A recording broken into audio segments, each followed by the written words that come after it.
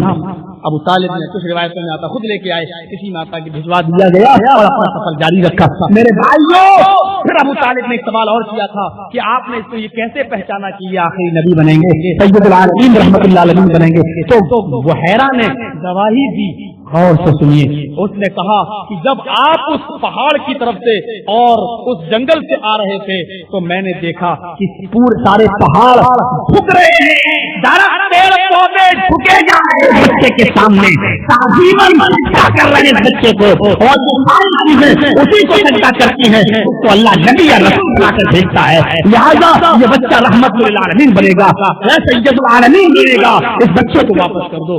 میرے پیارے بھائیوں، یہاں سے آپ اندازہ لگاؤ کہ 12 سال کی عمر میں بحیرہ نے صاف کر دیا تھا کہ آگے چل کر نبی بنیں گے۔ پیدا ہوئے تو چراغ بجھ گیا، 1.5 مہینے کے ہوئے تو بکریوں میں دودھ آنا شروع ہوا، جہاں جاتے برکتیں، 12 سال کی عمر 4 سال کے ہوئے تو سینہ صاف کر دیا گیا، آپ کے دل میں جو خراب قسم کا لوٹوا تھا اس کو نکال دیا گیا اور دل کو صاف کر دیا گیا تاکہ اس دل کے اندر خلاص اور زندگی باقی نہ رہے، کسی کا حسد سینہ اور بغض دل کے اندر نہ رہے، سب کے ساتھ انصاف اور سب کے ساتھ عدل کا معاملہ اس نبی کے دل کے اندر رہے۔ اور پھر جب 12 سال کا ہوا تو وہ نے گواہی دی آگے چل کر نبی بنے گا، اور پھر واقعات اٹھائیے، بشارت دی، کنکریوں نے بشارت دی، آپ کے ہاتھ میں ابو جہل کے ہاتھ میں کنکریاں ہیں، مٹھی میں کنکریاں ہیں، اور کہہ رہا ہے اے محمد اگر بتلا دو کہ میرے ہاتھ میں کیا ہے تو میں ایمان لے آؤں گا، بتلا دو میرے ہاتھ میں کیا ہے تو میں ایمان لے آؤں گا۔ اللہ کے نبی نے فرمایا ان کنکریوں کو اپنے کان میں لگا، ان مٹھی کو اپنے کان میں لگا، تیرے ہاتھ کی مٹھی کی کنکریاں میری گواہی دے رہی ہوں گی۔ صاحب الرحیق المختوم مولانا صفور رحمان صاحب مبارکپوری رحمۃ اللہ علیہ لکھتے ہیں یہ واقعہ احمد بن حنبل کا ہے، مسند احمد بن حنبل کا ہے، لیکن یہ واقعہ دلائل نہیں روح سے بالکل صحیح ہے کہ جب ابو جہل نے ان مٹھی کو اپنے کانوں سے لگایا تو آواز آ رہی تھی اشہد ان لا الہ الا اللہ واشہد ان محمدا عبدہ ورسولہ، تم اس کے مقابلے میں پیش کس کو کرتے ہو؟ ارے وہ تو وہ تھا جس کے آنے کی بشارت پہاڑوں نے دی، وہ تو وہ تھا جس کے آنے کی بشارت جنگلوں نے دی، وہ تو وہ تھا جس کے آنے کی بشارت جنگل کے درختوں نے اور پیڑوں نے پودوں نے دی، تم اس کے مقابلے میں کس کو لائے ہو اور کس کو منوانا چاہتے ہو تم اس کے مقابلے؟ ان تمام چیزوں کے بعد مقام و مرتبہ ایک الگ چیز ہے، لیکن آپ پھر بھی انسان کیوں نہ مانا؟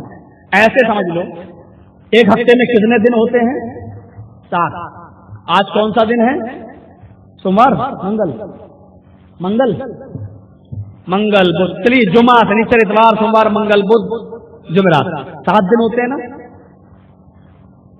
24 گھنٹے جمعے میں بھی، 24 گھنٹے رات و دن میں، ہفتے کو بھی 24 گھنٹے سنڈے کو بھی، 24 گھنٹے منڈے کو بھی، دن اور رات ملاؤ تو 24 گھنٹے ایسے ہوتے ہیں، ہر دن 24 گھنٹے،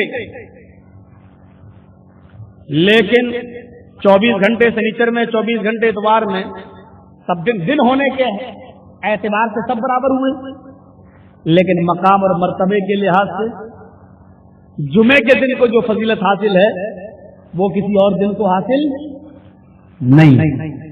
29-30 دن کا مہینہ محرم کا ہوتا ہے، سفر کا بھی ہوتا ہے، مہینہ ہونے کی حیثیت سے سب برابر، لیکن مقام اور مرتبے کے لحاظ سے رمضان کو جو فضیلت حاصل ہے وہ کسی اور دن کو حاصل نہیں ہے۔ ایسے ہی انسان ہونے کے اعتبار سے سب برابر ہیں، آپ بھی انسان تھے، ہم بھی انسان، آپ کی بھی جو آنکھیں تھی، ہمارے بھی آپ کے دو کان تھے، ہمارے بھی آپ کے دو ہاتھ تھے، ہمارے بھی آپ کے دو پیر تھے، ہمارے بھی آپ بھی چلتے تھے، ہم بھی چلتے ہیں، بلکہ عرب کے لوگوں کو اسی بات پر کہ یہ رسول کیوں بن گیا ہے، اللہ نے انسان کا رسول کیوں بنایا ہے؟ وہ کہتے تھے رسول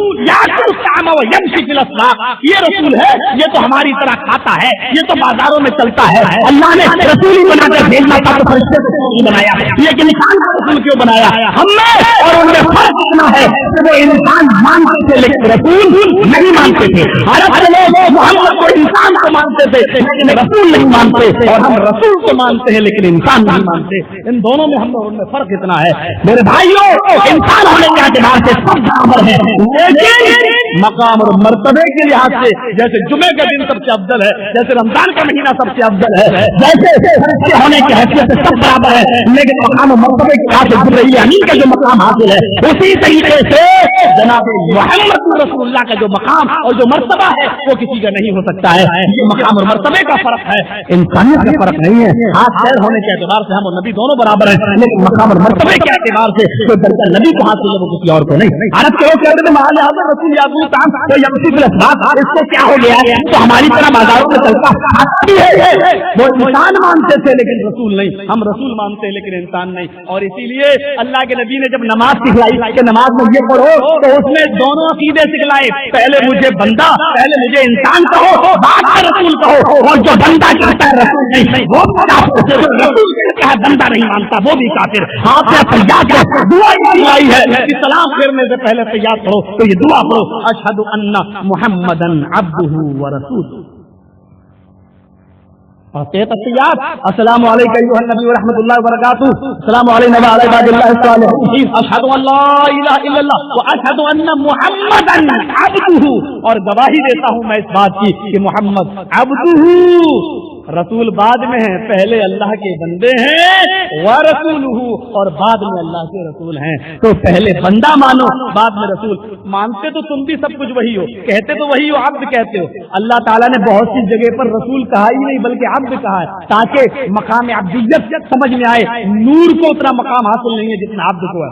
دیکھیے اللہ تعالیٰ نے جب یہ کہا کہ یہ قرآن بالکل سچی کتاب ہے، اس میں شک کرنے کی گنجائش نہیں ہے، اور اگر تمہیں یہ شک ہے کہ اس کو محمد اور ان کے ساتھیوں نے بنا لیا ہے صلی اللہ علیہ وسلم، ذرا زور سے کوئی نبی کا نام آئے، اس کو محمد صلی اللہ علیہ وسلم اور ان کے ساتھیوں نے بنا لیا ہے، اگر کوئی یہ سوچتا ہے کہ اس کو رسول نے اور اس کے ساتھیوں نے بنایا ہے، تو اللہ نے چیلنج دیا، وہ بھی تو میرا بندہ ہے، اگر وہ بنا سکتا ہے تو تم کیوں نہیں بنا سکتے ہو؟ جاؤ بنا کے لاؤ۔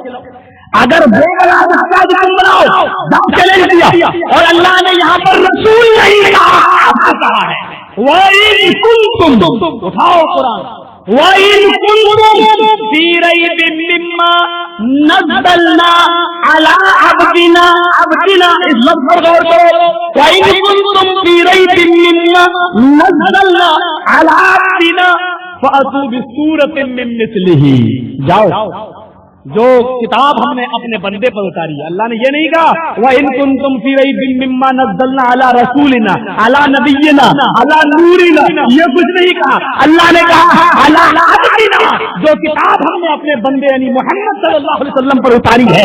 اگر اس کتاب کے بارے میں تمہیں شک ہے تو محمد میرا بندہ ہے، تم بھی میرے بندے ہو، اگر وہ بنا سکتا ہے تو تمہاری نانی کیوں مر رہی ہے؟ تم بھی بنا کے دکھاؤ۔ اور محمد تو ان پڑھ ہے، اس کو تو کسی نے نہیں پڑھایا، اگر وہ ان پڑھ بنا سکتا ہے تو تم کیوں نہیں بنا سکتے؟ بناؤ۔ اور اللہ نے اتنا بڑا چیلنج دیا، فَأْتُوا بِسُورَةٍ، پورا قرآن نہیں لا سکتے ہو تو ایک سورت ہی بنا لا، ایک سورت، اور ایک سورت بھی علماء بیٹھے ہیں جانتے بھی سورت نکرہ استعمال کیا ہے، 2.5 پارے کی سورہ بقرہ کی طرح 2.5 پارے کی سورت، ارے وہ کیا لا پاؤ گے؟ چھٹی کا دودھ تمہیں یاد آ جائے گا، تمہاری نانی مر جائیں گی، اتنی لمبی سورت کیا بنا کے لا پاؤ گے؟ جاؤ قرآن کی چھوٹی سے چھوٹی سورت انا اعطیناک الکوثر فصلی لربک وانحر انا شانئک هو الابتر، یہ قرآن کی سب سے چھوٹی سورت ہے، جاؤ تم اس جیسی ایک سورت ہی بنا لاؤ، بناؤ۔ آج تک چیلنج ہے، اور ایسی بات نہیں ہے کہ عربی ذات جاننے والے یہودی اور عیسائی ختم ہو گئے، آج بھی زندہ ہیں، بیروت میں یہودی اور عیسائی ہیں، دمشق میں یہودی اور عیسائی ہیں اور اچھی عربی بولنے والے ہیں، فلسطین میں ہیں، مصر میں ہیں، ایران میں ہیں، آج بھی عرب ملکوں میں، عراق میں، ایران میں آج بھی بہت سے یہودی اور عیسائی عربی بولنے والے ہیں، بلکہ عربی زبان میں وہ اتنے ماہر ہیں عربی زبان میں کہ انہوں نے عربی زبان میں لغت بھی لکھی ہے، یعنی عربی کے الفاظ کا معنی بھی لکھا ہے، اقرب الموارد المنجد المحیط جیسی کتابیں بھی لوگوں نے لکھی ہے۔ اور کیجیے گا یہ لکھنے والے یہود اور عیسائی ہیں جنہوں نے عربی زبانوں کے اندر لغت ہے، اتنی ہونے کے باوجود، اتنے پڑھے لکھے ہونے کے باوجود آج ان کو کون سی چیز روک رہی ہے؟ وہ اسلام کا دشمن ہے، اگر وہ اسلام کو ختم کرنا چاہتے ہیں تو صرف ایک سورت ہی بنا لائیں۔ آج بھی قرآن ان کو چیلنج دے رہا ہے، لیکن آج تک کسی ماں نے وہ بیٹا پیدا نہیں کیا جو قرآن کی طرح اور اس کی سورت کی طرح کوئی سورت بنانے کی ہمت کر سکے۔ آج بھی قاصر ہے، لغتیں لکھ ڈالی لیکن سورت کی طرح کوئی سورت بنانے سے قاصر ہے۔ انا اعطیناک الکوثر، عرب کے اندر انعامی مقابلہ ہو رہا تھا، جو سب سے اچھا شعر لکھے گا خانہ کعبہ کی دیوار پر اس کو گفٹ دیا جائے گا، انعام دیا جائے گا۔ ایک شاعر آتا تھا، شعر لکھتا تھا، دوسرے دن دوسرا شعر اس میں غلطی نکال دیتا تھا، دوسرے شاعر لکھتا تھا، تیسرا شاعر اس میں غلطی نکالتا تھا، شعر پر سارے شاعر متفق ہو جائیں گے اسی کو انعام ملے گا۔ حسان ابن ثابت بھی چلے گئے ایک دن اور وہ بھی شعر لکھائے، شعر کیا تھا؟ وہ قرآن کی سورت یہ تھی، انا اعطیناک الکوثر فصلی لربک وانحر ان شانئک هو الابتر۔ اور شاعر لوگ آتے کہتے یہ کیسا شعر ہے بھائی؟ ایک شعر 2 لائن کا ہوتا ہے، انا اعطیناک الکوثر فصلی لربک وانحر، چلو ایک شعر، فصلی لربک وانحر ان شانئک هو الابتر، سورت ختم ہو گئی، دوسری لائن ہے ہی نہیں، یہ کیسا شعر ہے؟ سمجھ میں نہیں آ رہا۔ اچھا اور شعر ہے بھی، لگ بھی رہا ہے، دیکھو وزن بھی بیٹھ رہا ہے، ساری چیزیں رے پہ ختم ہو رہی ہیں، انا اعطیناک الکوثر دیکھو رے آیا، فصلی لربک وانحر دیکھو رے آیا، ان شانئک هو الابتر دیکھو رے آیا۔ سارے لوگ خاموش بیٹھے، کوئی نہیں لکھ پا رہا ہوں جواب میں۔ ایک شاعر نے کہا مجھے 24 گھنٹے کی ایک دن کی مہلت دے دی گئی، دن بھر غور کیا کچھ نہیں ملا، رات بھر غور کیا اس شعر میں کمی نکالوں نہیں نکال سکا، صبح ہو کر اس کے نیچے اس نے اپنی طرف سے ایک لائن لکھ دی۔ لوگوں نے صبح ہو کر پوچھا بھائی ایک دن کی مہلت مانگی تھی مل گئی، کچھ ہوا؟ کہاں ایک چیز کی کمی تھی وہ میں نے پوری کر دی۔ کیا؟ کہا 3 ہی لائنیں تھی، 2 شعر 4 لائن کا ہونا چاہیے، ایک لائن کی کمی تھی میں نے بڑھا دیا، شعر میں کوئی کمی نہیں کی۔ لوگوں نے کہا کہ کیا لائن بڑھائی؟